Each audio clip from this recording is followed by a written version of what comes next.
औरत का फैसला।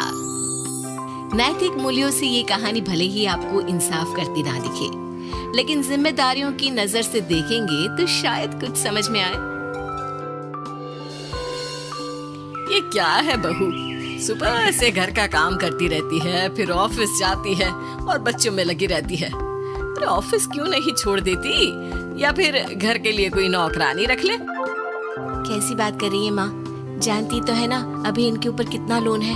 थोड़ा ही सही मदद कर देती हूँ तो अच्छा लगता है, और अभी उनको मेरे पैसे की जरूरत भी तो है। सुधा चंदर को बचपन से प्यार करती थी। एक ही मोहल्ले में खेल कूद कर बड़े हुए दोनों। जहाँ सुधा संपन्न परिवार से थी तो वहीं चंदर का परिवार आर्थिक परेशानियों से जूझता ही रहा। लेकिन सुधा की जिद के आगे किसी की नहीं चली। सुधा, कल ऑफिस जल्दी जाना है और 2 दिन के लिए गुजरात ऑफिस के काम से भी जाना होगा।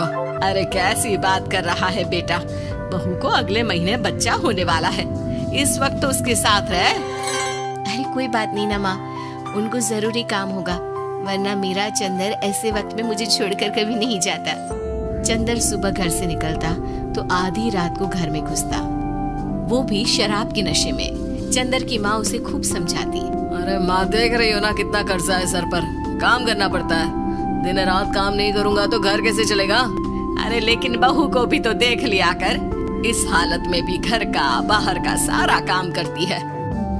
चंदर तो जैसे माँ की बात सुनकर भी अनसुना कर देता है। ऑफिस के बाद चंदर का फोन माँ के पास आता है। माँ, वो ऑफिस के काम से आज रात के लिए पास के शहर के ऑफिस जाना पड़ रहा है, कल सुबह आ जाऊंगा। सुधा रात को कमरे में सो रही होती है कि उसके पेट में दर्द होता है। सुधा चंदर को वीडियो कॉल करती है।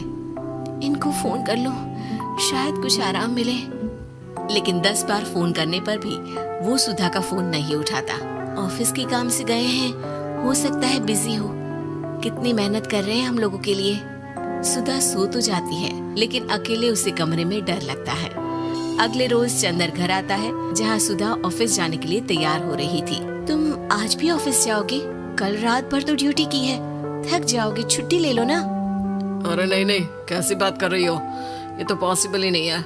अच्छा रुको, मैं जल्दी से तुम्हारा खाना और नाश्ता बना देती हूँ। बेचारी सुधा ऑफिस जाना छोड़कर लग जाती है पति के लिए खाना बनाने, उसके कपड़े प्रेस करने और जरूरत का सामान मुहैया कराने के लिए। हो सके तो रात की ड्यूटी मत लिया करो ना, मुझे बहुत डर लगता है।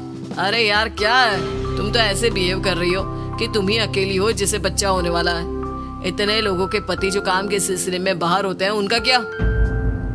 सुधा को चंदर के मुंह से ये बातें अजीब लगती है। अरे हुआ क्या है तुमको? पहले तो तुम मेरा कितना ख्याल रखते थे, मेरे पास रहते थे, मेरी दवा से लेकर खाने पीने तक का सारा ख्याल। और अब इस बार तो तुम एक दफा भी मेरे साथ डॉक्टर के पास नहीं आए, क्यों? अरे पागल हो गई हो क्या? पागल वाली बात कर रही हो। काम धंधा देखो या फिर तुम्हें लेकर टहलता फिरो। और मुझे शुक्रवार की रात को काम से निकलना है, सोमवार आऊंगा। सुधा को समझ में नहीं आता कि क्यों अचानक से चंदर को फील्ड का काम मिल गया है। लेकिन एक दिन, सुधा, मैं और चंदर जरा एक रिश्तेदार के घर जा रहे हैं, तुम भी तैयार हो जाओ, घर में अकेली कैसी रहोगी? अरे नहीं नहीं, इस हालत में इसे लेकर जाना ठीक नहीं है। अरे लेकिन मैं ऑफिस भी तो जाती हूँ, फिर घर में अकेले। चंदर उसकी कोई बात नहीं सुनता। वो सीधा कार निकाल कर माँ को लेकर चला जाता है। सुधा घर के काम में लग जाती है कि अचानक उसकी नजर चंदर के बैग पर पड़ती है, जिसमें एक कागज दिखाई देता है। इनकी कागज भी ना इधर उधर फैले होते हैं, एक भी खो जाएगा तो बवाल करेंगे। लेकिन जैसे ही सुधा वो कागज खोलकर देखती है तो वो सदमे में आ जाती है। दरअसल वो कागज नहीं, बल्कि चंदर और उसके ऑफिस में काम करने वाली लड़की चांदनी की गोवा की टिकट होती है। सुधा चंदर के बैग को खोलकर देखती है तो उसे होटल के बिल से लेकर महंगे गिफ्ट्स और दूसरे शहरों के टिकट मिलते हैं। सुधा को समझते देर नहीं लगती कि उसका पति किसी और लड़की के साथ है। चंदर के आने पर सुधा उससे बात करती है। अरे नहीं नहीं, ऐसा कुछ नहीं है, तुमको गलत फहमी हो गई है। लेकिन जब सुधा के सवाल तीखे हो जाते हैं तो चंदर को अपनी गलती माननी पड़ती है और वो सुधा से माफी मांग लेता है। सुधा फैसला कर लेती है कि वो चंदर को छोड़ देगी। बच्चे और सामान को लेकर वो घर से निकल ही रही होती है कि सास उसे रोकती है। कहाँ जाएगी बेटा, रुक जा। चंदर को सुधा का जाना खल नहीं रहा था। वो झूठे मुंह भी उसे रोकने की कोशिश ही नहीं कर रहा था। सुधा चंदर को देखती है और मायके चली जाती है। मायके में माँ कहती है, अरे आज से कैसे घर छोड़कर आ गई? कौन सा चंदर तुझे छोड़ रहा था? माफी तो मांग ली थी ना। देखो बेटा, बेटी डोली में जाती है और अर्थी में ही निकलती है। पर पापा, मेरा आत्मसम्मान, उसका क्या? आपने मुझे पढ़ाया लिखाया है, इस लायक बनाया कि मैं खुद का खर्चा उठा सकूं, बेटी को पढ़ा सकूं, एक अच्छा जीवन पाऊं।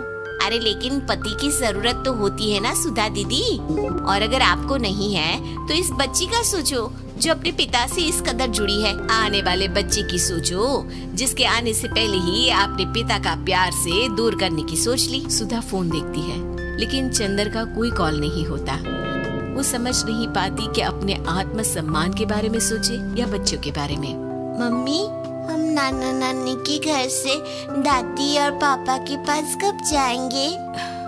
नहीं जाएंगे बेटा, अब यहीं रहेंगे। नहीं मम्मी, मैं पापा के पास जाऊंगी, मुझे दादी के साथ रहना है।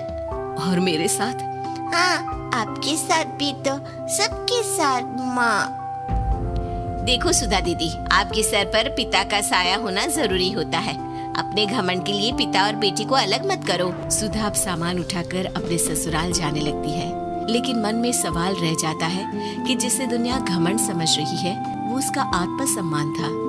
चंदन ने माफी जरूर मांग ली, लेकिन कभी ये एहसास नहीं दिलाया कि वो सिर्फ उसी का है।